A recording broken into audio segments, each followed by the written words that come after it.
Okay, welcome Tracy to the Lean Six Sigma for Good podcast. Thanks for joining me, and it's good to talk to you. Yeah, thanks for having me on, Brian. I'm really looking forward to talking with you. It seems like we have a lot in common, Yes, stuff we work on anyway. exactly. Yeah, so I wanted to get you on and learn a little bit more about some of your work. I've done some work in government, you've done some nonprofit work, some work in education. So um, tell us a little bit about your background, who you are, how you got into what you've done over the past years, and what kind of led you into process improvement work. Okay, gosh. Okay, so I've been doing process improvement since the late 90s. I started at GE Appliances when Jack Welch was there at the helm, and he was very much into Six Sigma back then. And when I first started at GE Appliances, my first week I was in a simulation, a live simulation for new employees. It was a in process improvement. And what was really interesting about that was the guy that was instructing it. I mean, it was literally my first week at GE. And the guy that was instructing it, I had this sort of like, I'm going to be doing his job someday. I just had this thought, like, I don't know. It was just kind of like, and I was a brand new employee. So, you know how you get overwhelmed and you're like, okay, whatever. And then you just try to figure out what you're doing. And so, I forgot about it. And so I was doing process improvement as an employee. I was a green belt at GE, but GE is a very flat organization. So one of the things that they do is you openly talk about what you want to do in the future with your manager, which I was not used to. So, you know, it's kind of an unusual conversation to talk with your boss about how you're going to leave and go and get another job somewhere else. And they're asking you, what do you want to do? So one of these times, and I already had three jobs with GE. I moved around already three times. And what do you want to do? And I said, well, I'm actually thinking I want to be a black belt. And so I called my black belt and I said, I was actually thinking that I think I want to try your job.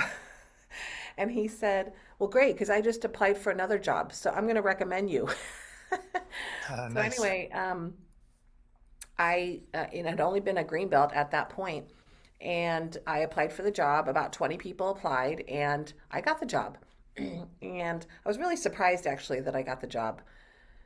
And I asked them, well, why did you hire me? Because, my first day literally in black belt, as a black belt, was in black belt training because I'd never been to training or anything.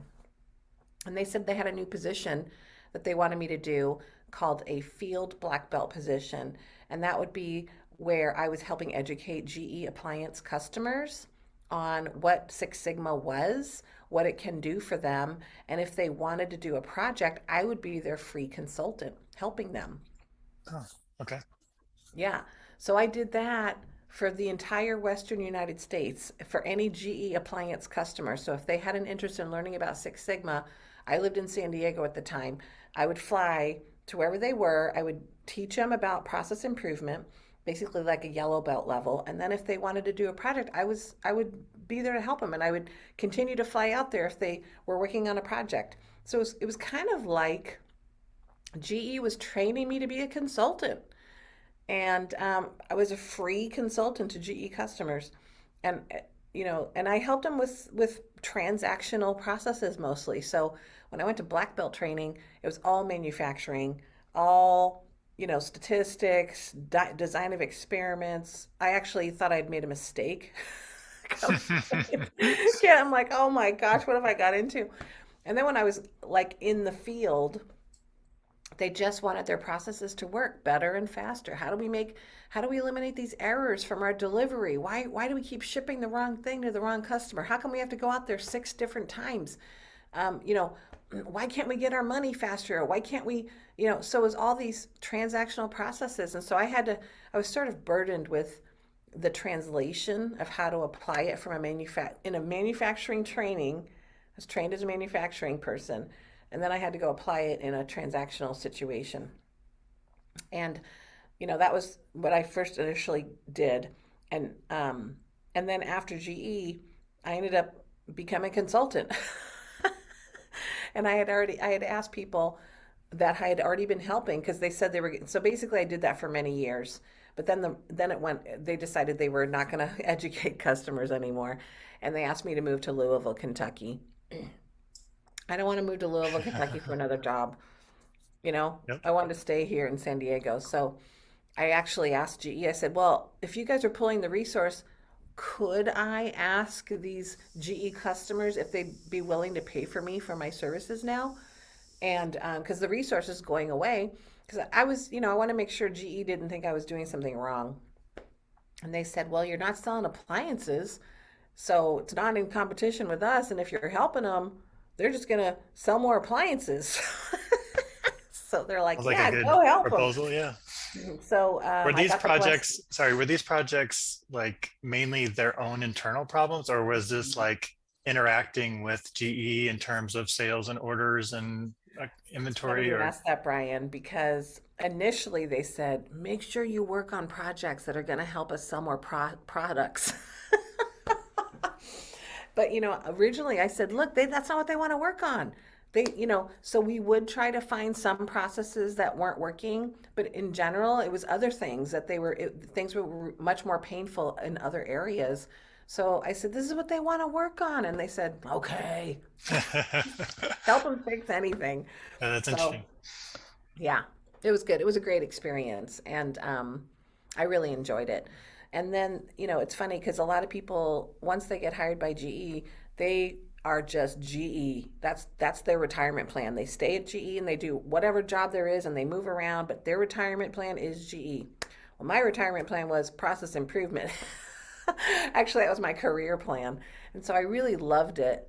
And I didn't want to switch. When they said they had a different job for me in Louisville, it wasn't a process improvement job. And I really fell in love with it. And honestly, Brian, I thought there was something wrong with me before I found process improvement because I get bored really easy. I'm just like, oh, I need something else to do. I'm kind of bored. Process improvement is so not boring. I mean, I've been doing it for almost 25 years almost, and I love it. And it's because it's always different. It's always a different industry, a different problem, a different root cause, a different scenario, a different industry. I Different mean, it people. applies everywhere. And I sometimes tire of certain industries, but and like as of late, um, I've been helping more government, military, nonprofit, and education, and that's where I'm finding my passion is because there's so much opportunity, and these they're good people. You know what I mean? They're just good people. It's not about making more money or turning a more of a profit. It's about helping people achieve their purpose and their mission and reducing pain and trying to make it as easy as possible for them to do what they are here to do. You know what I mean? Yep, So that's absolutely. really, yeah, I'm sure you feel that way too, right? Yeah. So the opportunity is very large. So Hmm. Yeah. So, so that's kind of how I got started. I became a consultant in 2002. So I started my own consulting firm in 2002, and I've been doing it ever since. And now it's 2022. So it's like, wow. what? Time flies. Yeah. So, and I've met people along the way, and I started teaching at UC San Diego 7 years ago. So I teach the green belt there. And I really like a mix. I like to teach, but I also really like the consulting part, helping people um, in their jobs, like in their workplaces, because it helps me see culturally what they're struggling with. It helps me really help them figure out the puzzle for how does this work here, right? Because the structure of process improvement doesn't change really. It's either PDCA or DMAIC, or it's ultimately root cause analysis. Understand the problem, understand the situation, understand, get a grasp of current condition, like what's happening here, what's really happening with this process. Find the root causes, and once you find the root causes, then what are you going to do to address those root causes? That structure pretty much stays the same with problem solving, but how you implement it at a company, And what are some of the cultural barriers that are getting in the way for people not able to do that? It's always interesting to me, right? And so Yeah, I that really, translation with people on their own processes and the training. Yeah, I think that's kind of the fun part of trying hmm to get them to think about like, no, you are doing something every day. Like hmm it's not a deliverable item, but there are things that you are doing. It's an email or it's a call that you have with somebody. That is your service that you're providing to them. And how many times do you do that a day? And how good is that result? And how yeah, long does it take? And so, yeah, I find that part pretty fun. hmm yeah, definitely. Um, and just, the repeatable part, like you said, how when they see that it's your, even if it's a few minutes, right? Like if you shave a few minutes off something that you're doing many times a day, or many people are doing it many times a day, you're saving so much time. And now they can work on other things that are more important. And so I always am trying to stress that too, because I sometimes feel like when people learn this method, they want to like solve world hunger. And it'd be great to solve world hunger, but let's focus on something manageable and meaningful. Something you could get done in like 2 months, 2 months, or in a week, right? Like, Right. so I think, and that's hard to do. So I'm always reducing scope. I'm finding getting people to reduce scope a lot. Like, what's in your control? What can you affect? You know, um, those kinds of things. Nice. And so, as part of the program at UCSD, are these students? Are these professionals? Is it a hmm mix? Are they Good doing question. projects at the school, or are they doing like at their work? Or Yeah, great question. It's all yes. So, so what I really like about the course, it's through the extension. So it's a public course offering, and most people, I'd say 90% of the people that attend are professionals. They have a job, and their company often has sponsored them into taking the program. The company is paying for them to go through this program. So what I love about the offering at UC San Diego, and there's multiple offerings, by the way, too, but you can have people like from Illumina and Dexcom or healthcare.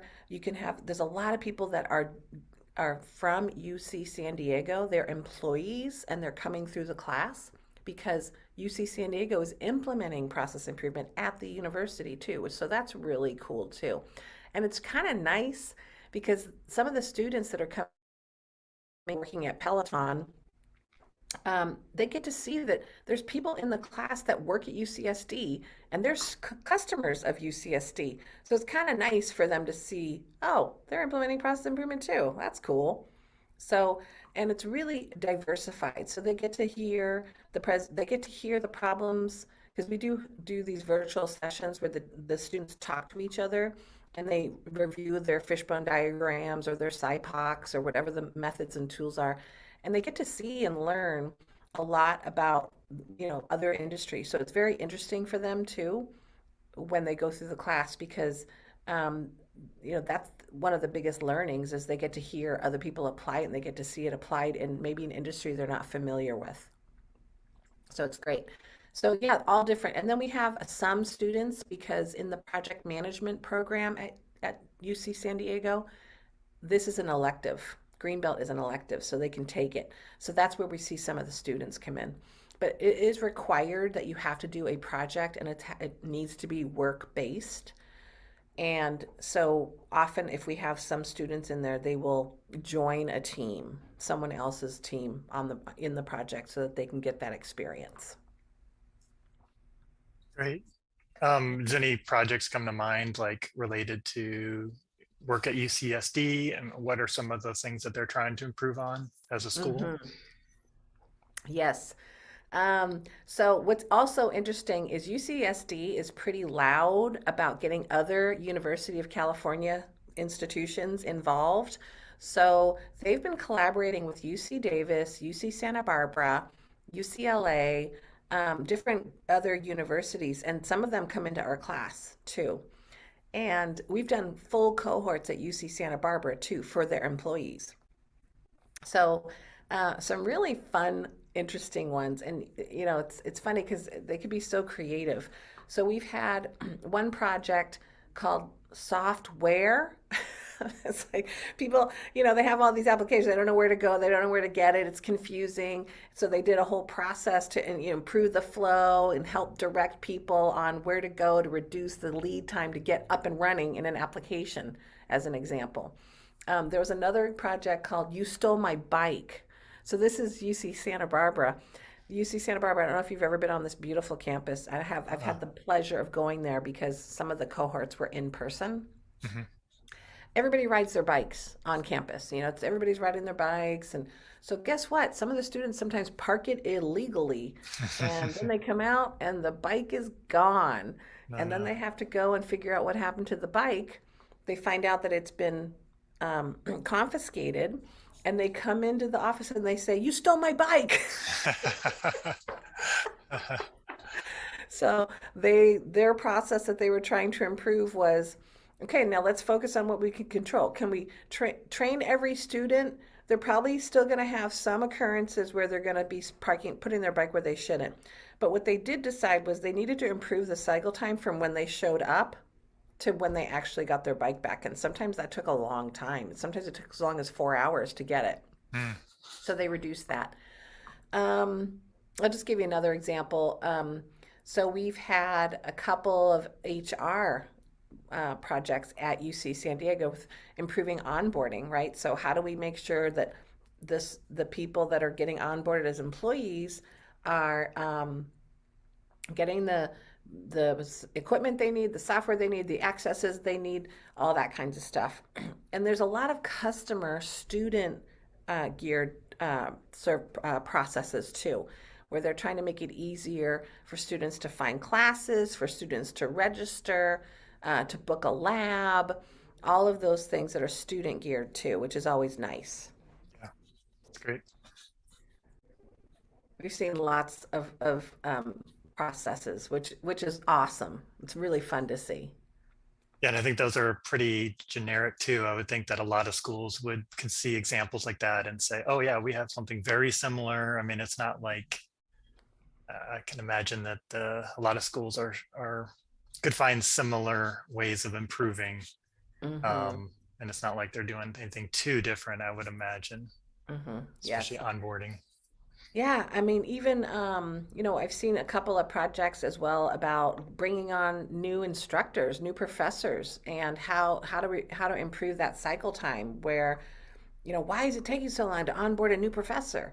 And review processes, just all kinds of things. And it's pretty impressive to see what they can do with this method. That's actually my favorite part is, I go and teach the whole semester, not the whole semester, yeah, the whole class. They have to do a project, so they talk about their projects all throughout. Like day one, we start talking about what project are you going to do, and then we go for about 6 weeks where they see me every week, and then there's a break. And the goal is that they need to finish whatever they haven't finished because we realize projects have a different lead time, right? There's a lot of variation in start and stop times for projects. So we add 6 weeks to finish whatever you weren't able to finish during the class time, and then they have to come in and do final project presentations. And so uh, that's my gift is I teach and I like to teach, but I love it when I get to see what they've done with it, and it's pretty impressive. Yeah, that is the fun part. Hmm. What kind of topics are you covering? How in depth are you going into the? Is it Lean and Six Sigma combined? Are you Yes. getting heavy in statistics at all, or staying pretty high level on that? Or No, so the green belt level what we've decided is that we really want people to be good at process analysis, recognizing that it's a process, which is crazy how many, people sometimes don't think process, right? Recognizing that it's a process, make it visible, because that's one challenge we have in transactional. Things are invisible, people can't see them. yep, So, how do you really make it visible and then analyze a process? That's really what we're honing in on. And there's a lot to learn around that, right? So, current state, what are you doing to analyze and understand current state? SIPOCs, process maps, swim lanes. Okay, let's think about your thinking. Let's put it on an A3. What do you think is the current condition? What do you think the problem statement is? What's your target? So these are all things. And then the whole root cause analysis, often most people just skip right through that, in real life. They're like, okay, here's the solution. Like, whoa, whoa, whoa, wait a minute. So Or the really solution's thinking, already embedded in their problem statement, yeah, right? We need exactly, to right? standardize processes, or we need to implement this software program. Exactly. So it's a different way of thinking, and I think there's enough meat to cover in Greenbelt to really. I actually open every class this way. I say, my goal is to curse and infect you with Lean Six Sigma eyes so you never look at things ever the same way again. Yep. Sorry in advance, but you will not, Yep. You're going to be cursed from now on. everywhere you go, you will not be able to unsee the waste. Yeah. That's exactly it. So again, and I know I'm successful when after they've done their project, like, oh my gosh, we have this that we're going to work, this and this and this and this, and they just have this long list of things that they want to work on now. So I feel like the statistics part has a place. I just feel like there's so much to learn with the green belt and that process piece and flow and waste that how the courses are designed at UC San Diego is that you get the statistics in black belt. So you understand hypothesis testing and confirming your hypothesis with data and with observation with process walks in green belt.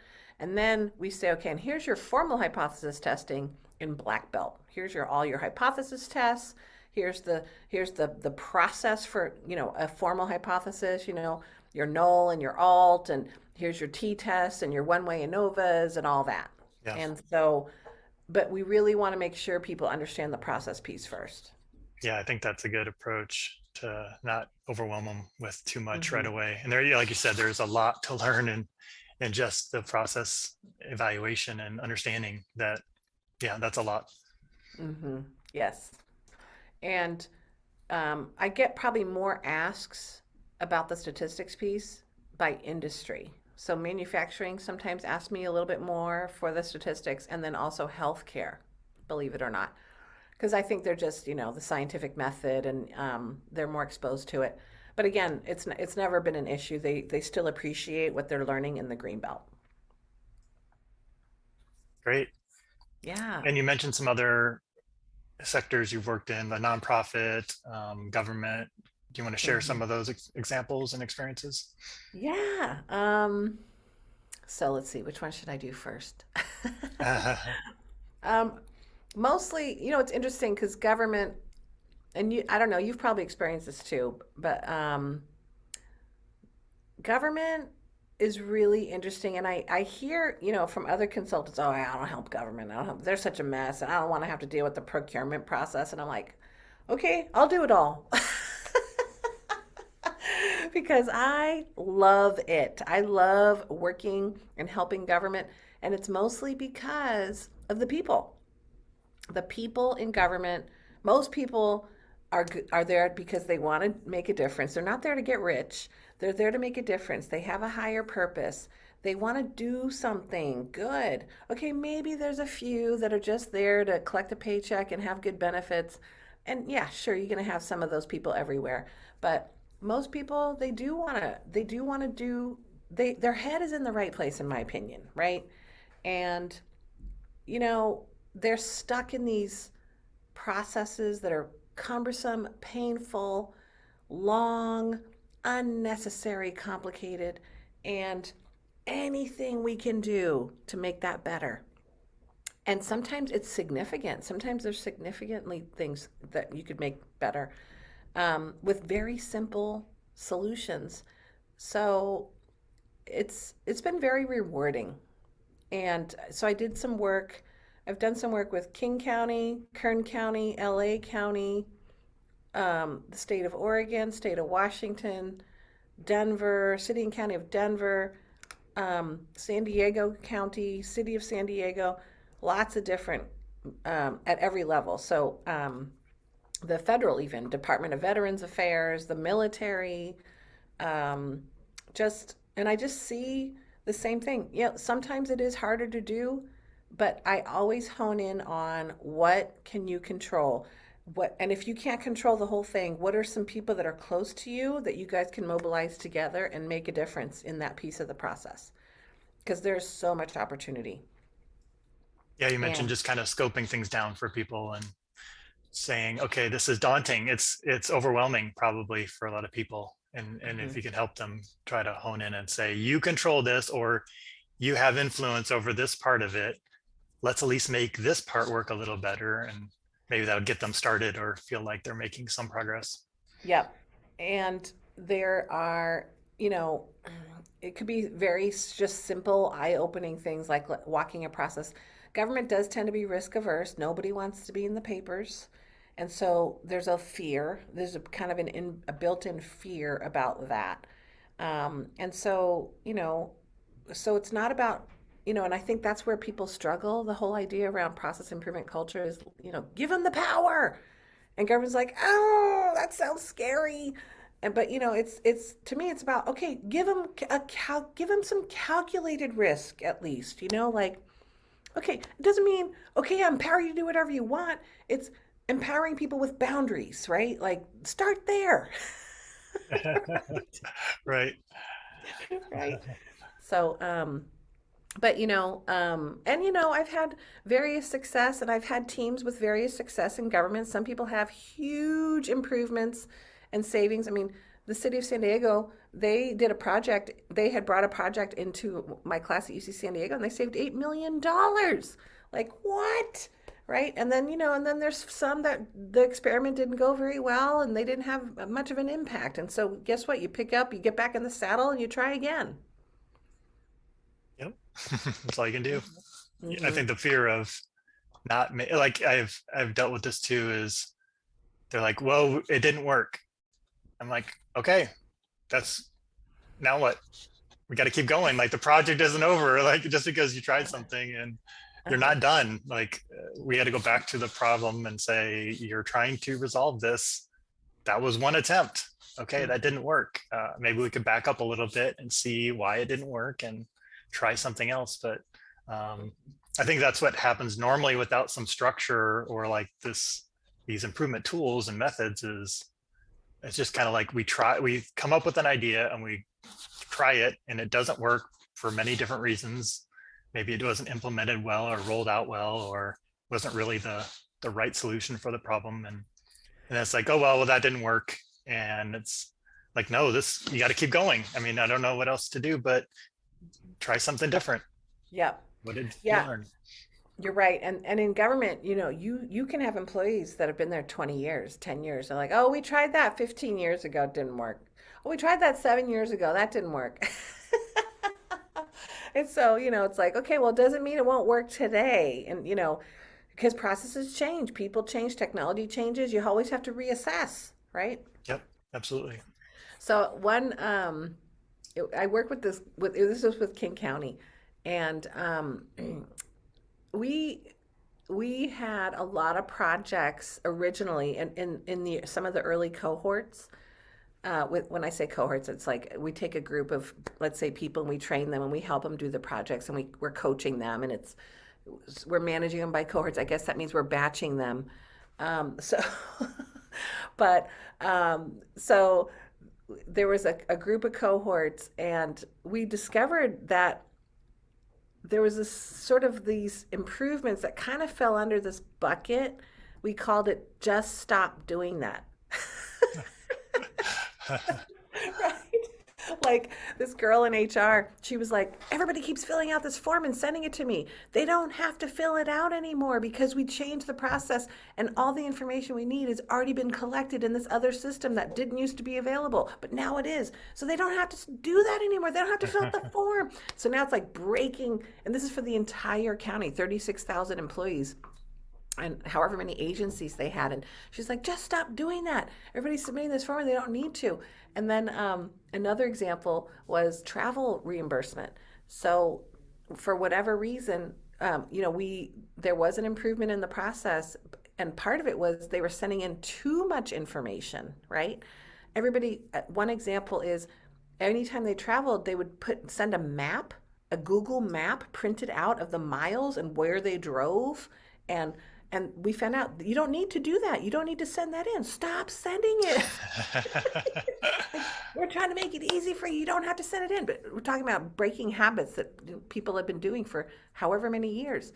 And Yep. so it was a stop doing that. Like it's too much time consuming. Don't need to do that anymore. So and of course we say it with love. Like Right. we don't want you to have to do that anymore.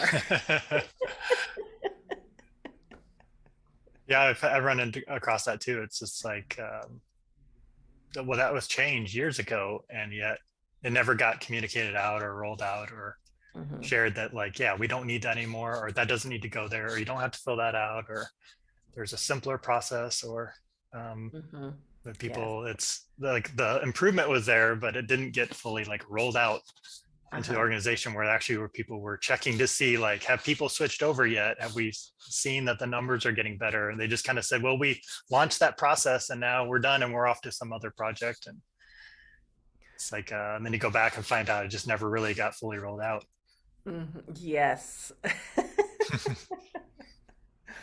Yeah, and then the other one that I often see, and again I'm sort of generalizing, but just to give you an idea, adding signatures that just don't need to be there. Signatures and information, collection of information that just doesn't need to be done, or that it's done in another area now. And so it's a lot some of that work was removing signatures that just didn't need to be there, removing reviews of too many people, like people insert themselves. And I honestly, there was one leader, she was basically telling me she was kind of new. She'd been there about a year and a half. She goes, I approve so much stuff. I don't even look at it. It just comes to my desk. I don't even know why I'm supposed to look at it. She's like, I don't want to have to look at this stuff anymore because honestly, I don't even know what I'm doing here. I know that there's two other people looking at it besides me. And so, thank you, leader. I wish all the leaders would do that, right? And so that was interesting. And then just too many approvals. Do we really need this approval? And I kind of started talking about it like we're getting in our own way. How do we get out of our own way? Because we can control that part of it sometimes. So it's been fun. The work in government is fun once you get in there. Once you get through the procurement process. It's a different project to work on, how to get Mhm. the procurement process streamlined a little bit. Yeah, I actually did get to work on that. Wow. Yeah, the few that I've filled out, it's like, how is this relevant? How do you need to know all this detail? Like, right, it's just like it's almost like an exercise in filtering out people to say, if Hmm. you do you have the patience and the persistence to go through this lengthy process? If so, then maybe you'll end up being a good employee or consultant for us. Like, Hmm. Hmm. it's Yeah. pretty wild. What's really interesting too is so they one organization I was helping, it was FBOD, Finance Business Operations Division, and he would go around. He was doing what they call roundings, process roundings, where he would spend 1 hour a week just visiting an area, and he would just say, "Just tell me what your process is." And it was really him to learn and show respect for people. And there were a couple times where they would walk through a process with him, and I happened to be there that one day, and it was in procurement, and it was a I don't know, a supervisor, I think, and some of his workers, and they sat the director down for this department, this division, and it says, okay, I want you to go ahead and try to register as a supplier for King County. Go ahead. And 20 minutes, he's like, okay, I give up. And the guy goes, exactly. It was so powerful, That is right? powerful. Yeah. You're like, walk this process, pretend you're the thing, and let's see how we've organized this. And that is so powerful. Process walks to me have been the most powerful thing to do in government. It is so eye opening. People are amazed at, like, what have we done? That's So I love doing that. great. That's great. How about the nonprofit work? The nonprofit sector for me is probably one of my most favorite. And also kind of, I guess, well, I've been doing this 20, almost 20 years, 25 years total, but um, I'd say in the last 7 years, I've really picked up more of doing the nonprofit work.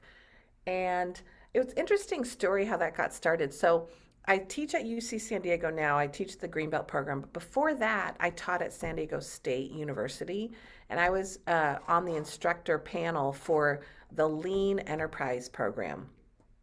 And there's a lot of consultants on there that are in our industry. Mike Osterling, Jerry Wright, Sammy Obara, a couple other, there's about 12 of us, Rick Vanderlinden.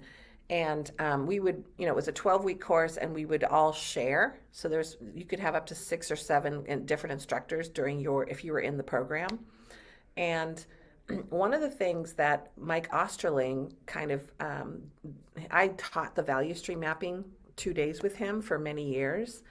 And what we would do is we would find a company in San Diego to go and host the value stream sessions. So it'd be 2 days, and the first day, and there's a lot of pre-work. So he would identify, okay, who should we have host?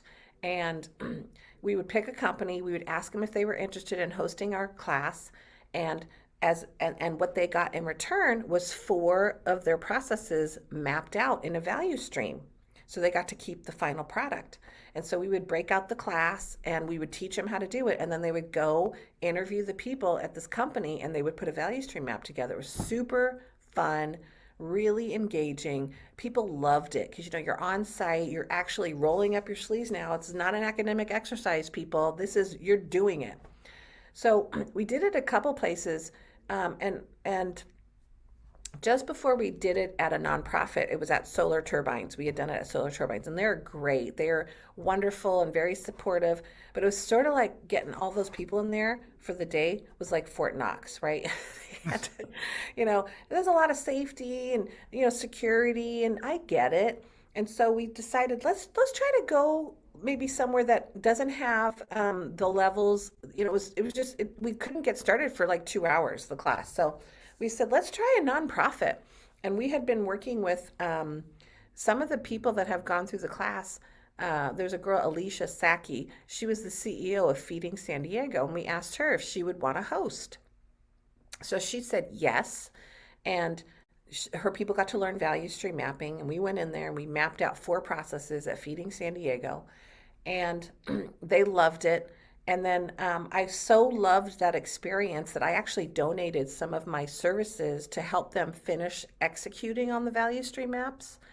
And and then it kind of sparked an idea for me. And I said, I think I want to do this more. I think I want to find a couple other nonprofits. And so, and again, it's kind of one of those things that sits in the back burner because you're so busy. You're like, oh, when I have time, when I have time. Well, who has time? So what's funny is one of the girls that I had been helping at Feeding San Diego left, and she went to go work for Kitchens for Good, which is this other nonprofit. And she called me and she said, we need your help. Can you come in and help us? And I'm like, yeah, with what? She goes, I don't know. And so, I met with her and I figured out what they were doing.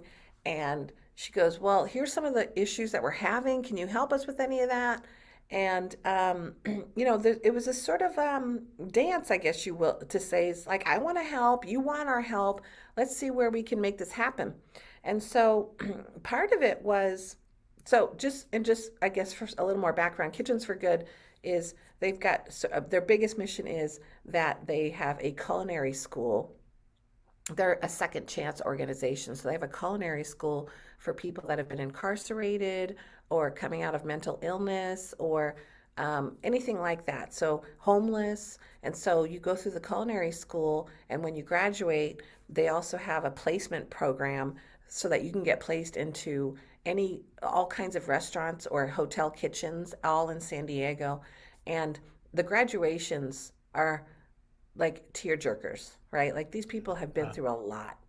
And then the graduation, when they graduate from the culinary school, they get up and they kind of tell their story. And so it's really, really moving. And so that's one thing they do is they have this whole placement for the culinary school, but then they also have a Project Nourish is what they call it, and they're making meals for homeless, for not only homeless but for people in need. And so so they have a production line basically for food.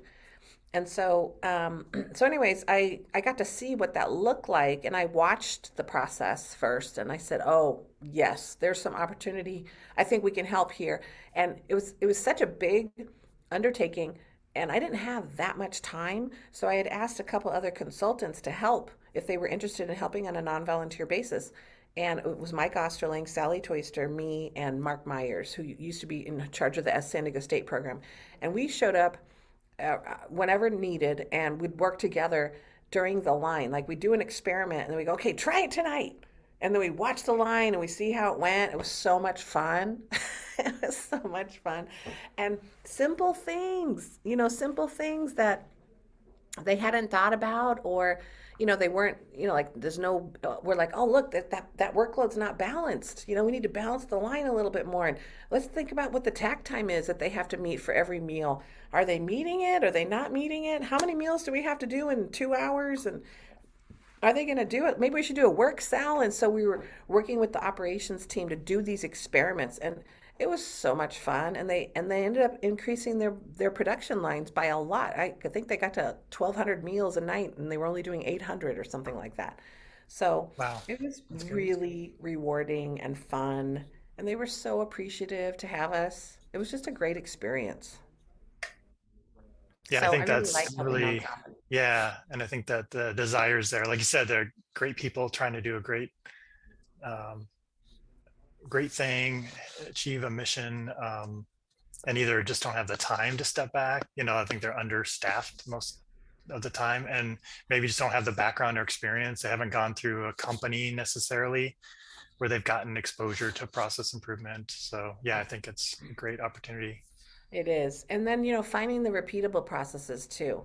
And they had a lot of volunteers coming in, and I watched the whole volunteer process, the whole check-in process, the sign-up process, and just maximizing that part of it. Like, how do you get as many volunteers in here as you can manage? Like, it isn't just about bringing in all the volunteers, but how many can we manage? And then how many do we really need? And then the other thing is there's a lot of repeatable office processes too, but nobody's ever written them down or created standard work just so that they could go, okay, here's what I need you to do. It's all written out right here.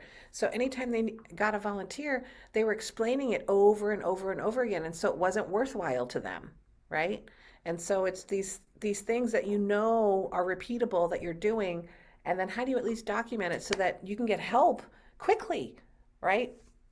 So it was Yeah, just staff training time, we found it in a few that we've worked with, is just overwhelming. Yeah, it's like I'm having to train people again, and because the training is so long and lengthy, we don't actually get into doing help right away.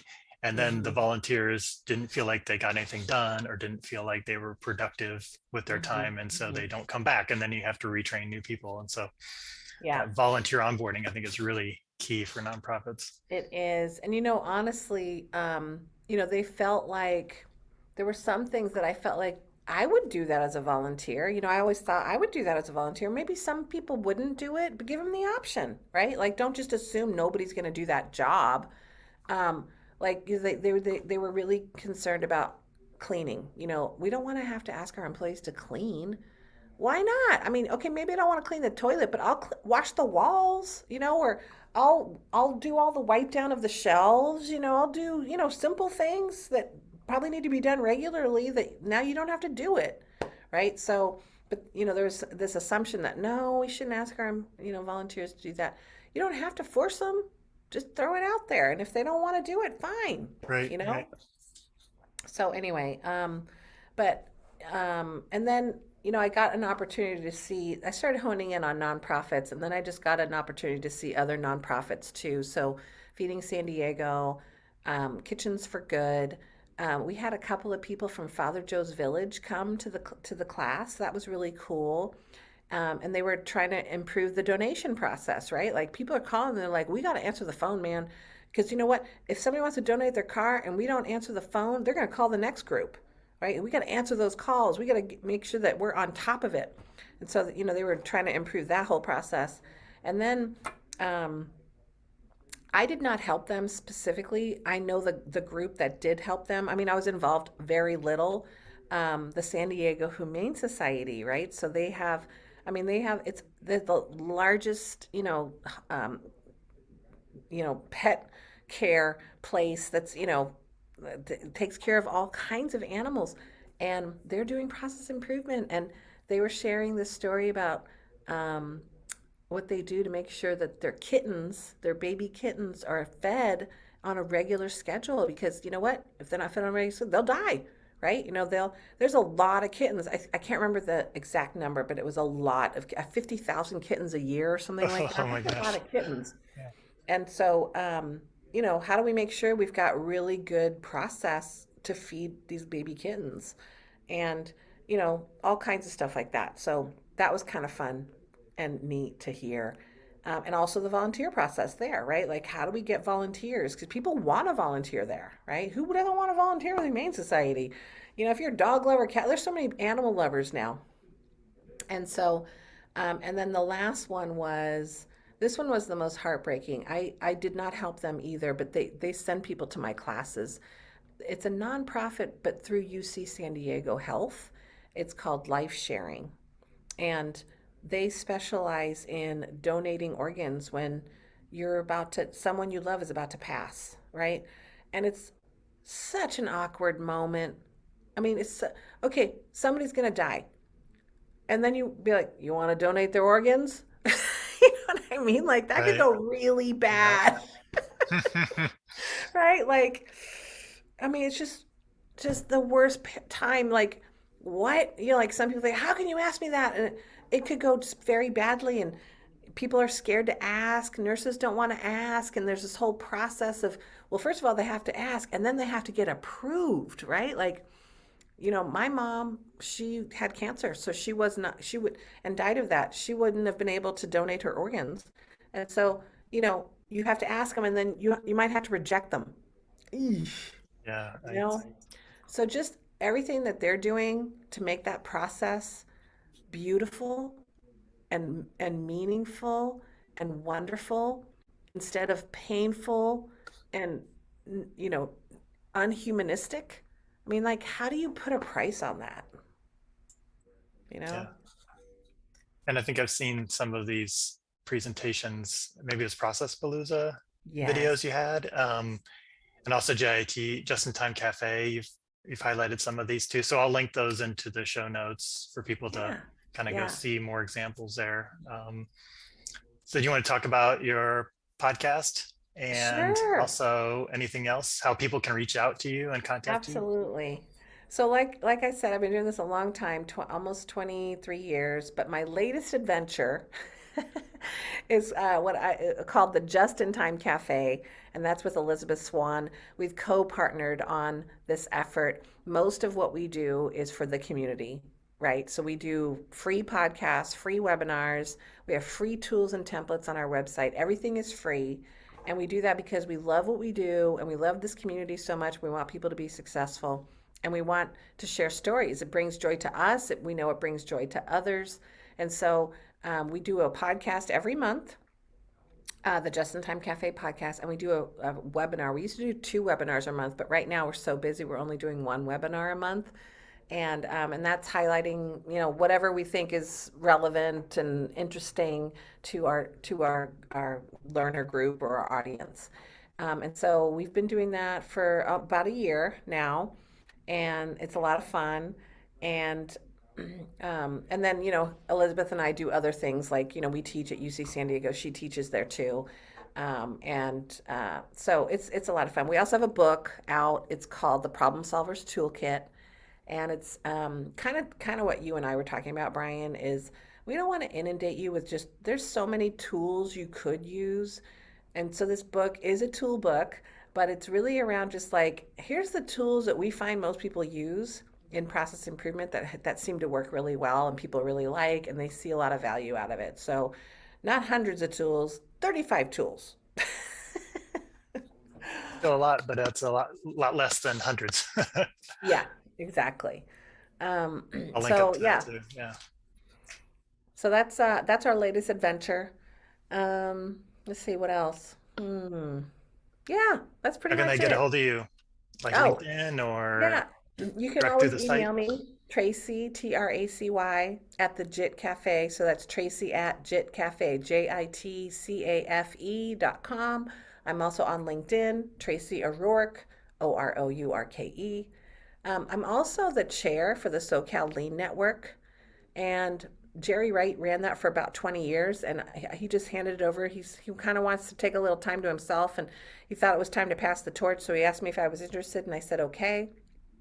And so I try to post a lot of activities on there, like any webinars, conferences, podcasts for anyone that's joining there. So you can always join that if you want, SoCalLeanNetwork.com. And um, I love doing that. That that group used to, we're going to do that again eventually, but used to do tours in SoCal. So we would always find companies that wanted to tour that was doing something related to process improvement. So, for example, Costco Optical Lab would be a tour. Taylor Guitars, right? Like they did process improvement, so people got to see the whole line, how they make the guitars and everything. It was super fun, and then Oh you got yeah. to see the final product and all the stuff they're doing in their line. Solar Turbines did a tour if you were approved to come on site and you were not a competitor. The zoo, so we got to go to the wild animal park because they're doing process improvement, and they're also a nonprofit, by the way. Um, and just a quick story about that.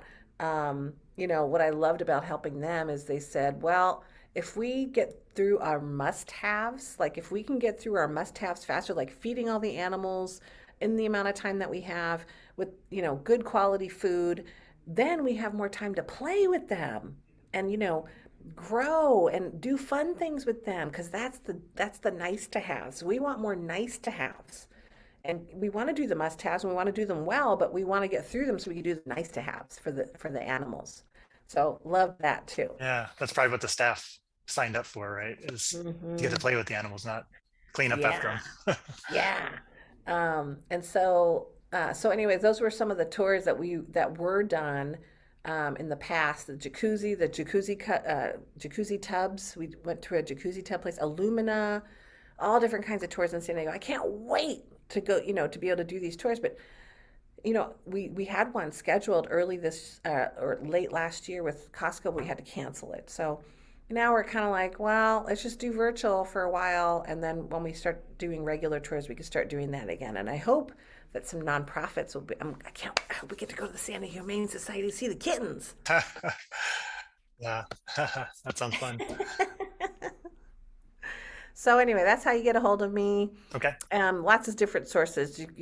I think if you Google me too, I come up. Okay. I'll put a lot of links in there for So, different audiences. just a quick story too. My partner Elizabeth Swan, you can't Google her because Keira Knightley comes up in the Pirates of the Right. Caribbean. So you can't Google Elizabeth Swan, but you can Okay. find her on LinkedIn. Or the JIT Cafe. Yeah. Yes. Well, Tracy, thank you so much. This is really, really fascinating to hear all your different projects and experience. And I hope everyone that listened also found it enjoyable. So really appreciate your Yeah. time. It was good to talk to you. And anything else Great. you wanted to add or? No, thanks for having me on, and you're going to come on our podcast too, so I can't wait for Yes. that. Okay. But no, I really enjoyed talking with you, and thanks for having me. And I hope I see you soon. I know I Yes. will. And I just always encourage people to just stay on the journey of continuous improvement. I mean, how can you miss this? It's such an adventure. You're right. It's always changing, something new, and never ends. It never ends. All right. Thanks, Tracy. Thank you. Bye.